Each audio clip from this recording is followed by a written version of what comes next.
No, kauli anaotoa makamu mwenyekiti ndio kauli yangu, sababu ni kauli ya chama, ni kauli misimamo yetu yote ya sasa ya chama inatolewa na makamu mwenyekiti wetu. Mwenyekiti wetu angekuwa nje ndio angetoa kauli yetu. Kwa hiyo sina kauli binafsi juu ya mambo yanayoendelea, na ndio sababu tunasubiri vikao vya chama kwa ajili ya kuwa na comprehensive report kwa sababu ya mambo yanayoendelea nchini. Kwa ndio sababu unaona kidogo tuna makamu akishasema ni mimi nimesema, ni chama kimesema kwa niaba ya watu wote. Sawa. Pastor, na sasa wewe kama wewe umekuwa ukizungumzia kuhusu issue ya usalama na nini.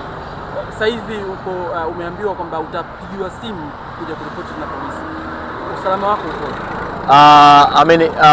Usalama huko sawa nchi hii, mnafahamu mambo yanaendelea, mambo ambayo yametokea, lakini nachosema tu ni kwamba tutaendelea kumwamini Mungu, tunaendelea kuwa makini, lakini wakati huu wa sasa ukikamatwa na polisi inakuwa ni bora zaidi kuliko kukamatwa na watu wasiojulikana. Kwa hiyo mimi ukiniona niko polisi maana yake na feel kuwa salama zaidi.